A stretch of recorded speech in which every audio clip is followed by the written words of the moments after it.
तो गाइस मैं हूं अंकित और आप देख रहे हैं रेसलिंग फैंस नेटवर्क। शुरू करते हैं भाई अपनी बातों को हम लोग सबसे पहले WW money in the bank 2025 से। तो भाई मनी इन द बैंक 2025 का लोकेशन आप मान लो कि लॉक हो चुका है भाई। मैंने आपको अपडेट बताई थी, एंड्रू बेडेला का कहना था कि ये होने वाला है इंटरवेट डोम लॉस एंजलिस से। फिलहाल रेसलवोर्ड्स रेडियो ने भी सेम कंफर्म किया है।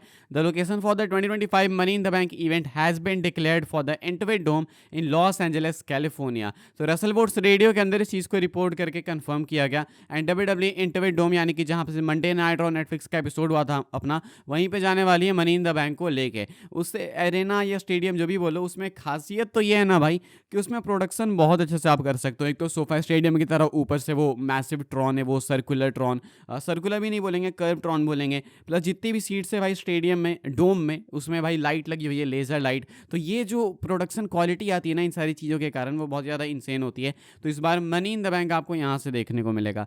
आगे बढ़ते हैं गाइस, हम लोग बात करते हैं अगली स्टोरी के बारे में, जो कि कमला को लेके। यहाँ पे हम कमला हैरिस की बात नहीं कर रहे हैं भाई, कमला प्रो रेसलर की बात करें, जो कि अब हमारे बीच इस दुनिया में नहीं है, लेकिन डब्ल्यूडब्ल्यू इनको इसके बावजूद इंडक्ट करने की सोच रही है। रेसल वोर्ड्स की तरफ से अपडेट निकल के सामने आई है। इनका कहना है कि कमला आपको इस साल हॉल ऑफ फेम में इंडक्ट होते हुए देखने को मिल सकते हैं। कंफर्म नहीं है, अगेन रिपीटिंग कहा जा रहा है, एक्सपेक्टेड है ये। हालांकि बहुत सारे नाम निकल के आए हैं भाई, निकल के सामने रिसेंट कुछ टाइम्स में, जिनको देख के कहा गया है कि ये एक्सपेक्टेड है, ये आ सकते हैं, वो आ सकते हैं। लेकिन अभी तक भाई अनाउंस सिर्फ किया गया है किसको, तो लेक्स ल्यूगर को, मिस्टर मकूल को, ट्रिपल एच को, if I am not wrong यही तीन है, अगर कोई और हो तो मुझे याद नहीं। लेकिन इसके अलावा भी टीम से डेमोलिशन को बताया गया कि डेमोलिशन हो सकते हैं, अर्थक्वेक्स हो सकते हैं।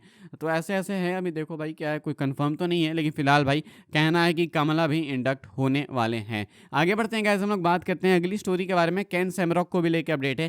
केन सैमरॉक को भी कहा जा रहा है कि ये भी इंडक्ट हो सकते हैं। पीडब्ल्यू इनसाइडर की अपडेट है, यहाँ पे कहा गया है कि केन सैमरॉक के इंडक्ट होने के चांसेस हैं। रिपोर्ट सुनिए भाई इन्होंने कि केन सैमरॉक इस साल इंडक्ट हो सकता है। हालांकि ये भी कंफर्म नहीं है, पर PW insider there have been internal discussions in WWE about inducting Kane Shamrock into this year's WWE Hall of Fame, but it has not been confirmed yet. Confirm नहीं है, लेकिन केन सैमरॉक भाई WWE के अंदर इंडक्ट होने आ सकते हैं। केन सैमरॉक अपना इन रिंग रिटर्न करना चाहते थे, लेकिन वो तो होते हुए नहीं दिख रहा है। फिलहाल दिख रहा है कि केन सैमरॉक आपको भाई इस साल हॉल ऑफ फेम में इंडक्ट होते हुए देखने को मिलेंगे। चांसेस हैं, कंफर्म नहीं है। आगे बढ़ते हैं गाइस, हम लोग बात करते हैं अपनी आखिरी स्टोरी के बारे में, जो कि सेथ फ्रीकिंग रॉलिंस को लेके। सेथ रॉलिंस कमेंट करते हैं भाई कि क्या वो रेसलमेनिया मेन इवेंट करने वाले, मतलब इनका जो मैच होने वाला है रेसलमेनिया 41 में, क्या वो मेन इवेंट हो सकता है, एंड क्या ये चीज़ मैटर करती है। सेथ रॉलिंस कहते हैं कि आई डोंट थिंक ये चीज़ इतनी भी ज़्यादा इंपॉर्टेंट है। मेरा पंक या रोमन का जो मैच है ऑलरेडी काफ़ी मेजर मैच है, मतलब ऑलरेडी यहाँ पे कंफर्म करते हुए दिख रहा है कि ट्रिपल थ्रेट होगा। लेकिन कहते हैं कि ये मैच अगर मेन इवेंट नहीं भी होगा तो भी कोई दिक्कत नहीं है, because to be honest with you, इनको ऐसा लगता है, ऐसा कहते हैं कि बस नाम मैसिव होना चाहिए, ऑलरेडी मैच मेन इवेंट हो जाता। अगर मैं नाम मैसिव है, जैसे मैं हूँ, रोमन है, पंक है, अगर ये नेम्स मैसिव है तो ये मैच मेन इवेंट में हो या किक ऑफ में हो, ऑलरेडी ये मेन इवेंट बन जाता है। तो मेन इवेंट ऐसे टेक्निकली होने की नीड नहीं है, तो ये कहते हैं कि ये चीज़ इतनी भी ज़्यादा मैटर नहीं करती है। तो सीएम पंक ने भी सेम बात बोली थी, इन्होंने भी सेम बात बोली है। ये लोग शायद भूमिका बांध रहे हैं भाई, क्योंकि इन्हें मालूम है कि शायद इनका मैच मेन इवेंट नहीं होगा। आगे बढ़ते हैं गाइस, हम लोग बात करते हैं अगली स्टोरी के बारे में, जो कि एलेक्सा ब्लिस को लेके। एंड ये भाई अपनी आखिरी स्टोरी, तुम देखो भाई कितने फटाफट से मैंने सब कुछ लपेट दिया। एलेक्सा ब्लिस आपको जो है ना शायद रेसलमेनिया में स्टिल कंपीट करते हुए देखने को मिल सकती है, बिकॉज इन्होंने एक जीआईएफ के साथ में शायद रूमर्स को डिबंक करा है। कंफर्म नहीं कह सकते हैं, लेकिन इन्होंने रिएक्ट करा इसी चीज़ के ऊपर। अपडेट निकल के सामने आई थी कि रेसलमेनिया 41 में एलेक्सा ब्लिस नहीं होने वाली हैं।